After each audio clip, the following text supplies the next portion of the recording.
नमस्कार दोस्तों, मेरा नाम है अजीत सिंह और पैसा बाजार हक में आप सभी का स्वागत है। आज हम बात करने वाले हैं 3 स्टॉक्स के बारे में। सबसे पहला स्टॉक वेदांता, फिर जयप्रकाश पावर, यस बैंक। अगर ये स्टॉक आपकी वॉच लिस्ट में है तो प्लीज इस वीडियो में लास्ट तक बने रहिए। अगर नहीं तो आप वीडियो चेंज भी कर सकते हैं। चलिए, सबसे पहला स्टॉक हमारा वेदांता।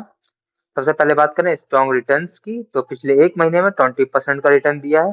पिछले 1 साल में 50% का रिटर्न दिया है। ब्रोकरेज के कुछ टारगेट आए हैं। कोटक ने बुल केस में उनका टारगेट दिया है 965 का। निवामा ने टारगेट रिवाइज किया है और दिया है 806 रुपीज का। ग्रोथ ट्रिगर्स क्या है? Strong expectation from quarter three result, मतलब कि सभी ब्रोकरेज फर्म को क्वार्टर थ्री के रिजल्ट्स में वेदांता के स्ट्रॉन्ग कमबैक या फिर कहें स्ट्रॉन्ग अच्छा आने की उम्मीद है। और दूसरा ये है, डीमर्जर के बाद अनलॉक होगी लॉन्ग टर्म वेल्थ या कहें शेयर होल्डर्स की वैल्यू। अब हम बात करते हैं जयप्रकाश पावर, जेपी पावर के बारे में। तो इन्हें नया प्रोजेक्ट मिला है, 300 करोड़ का सोलर प्लांट प्रोजेक्ट है इनका। क्वार्टर थ्री ग्रोथ की बात करें, प्रॉफिट और रेवेन्यू डबल भी हो सकता है, ऐसी उम्मीद की जा रही है। एनसीएलटी की होप ये है, पॉसिबल है क्लियरेंस मिल जाए parent company JP association associate से। शॉर्ट टर्म टारगेट इनके हैं 30 रुपीज से 32 के। इंस्टीट्यूशनल बाइंग हुई है, एक ब्लॉक डील हुई है 8.8 लाख शेयर्स की, जिसकी अप्रोक्स वैल्यू निकल के आती 1.32 करोड़ की। अब हम बात करते हैं यस बैंक क्वार्टर थ्री के फाइनेंशियल हाइलाइट्स की। तो जो इनका नेट प्रॉफिट है वो है 952 करोड़, जो कि 55% ईयर ऑन ईयर बेसिस पर ग्रोथ हुआ है और 45% क्वार्टर ऑन क्वार्टर बेसिस पर ग्रोथ हुआ है। एनआईए की बात करें, नेट इंटरेस्ट मार्जिन की, तो 2466 करोड़ है। तो 11% ग्रो हुआ है ईयर ऑन ईयर बेसिस पर, 7% ग्रो हुआ है क्वार्टर ऑन क्वार्टर बेसिस पर। प्रोविजनिंग की बात करें तो इस क्वार्टर में कंपनी ने सिर्फ प्रोविजन किया है 20 करोड़ का, जबकि लास्ट क्वार्टर में किया था 400 करोड़ का। तो ये कंपनी की पॉजिटिव बात है। कुछ चैलेंजेस भी हैं, उसकी बात करते हैं।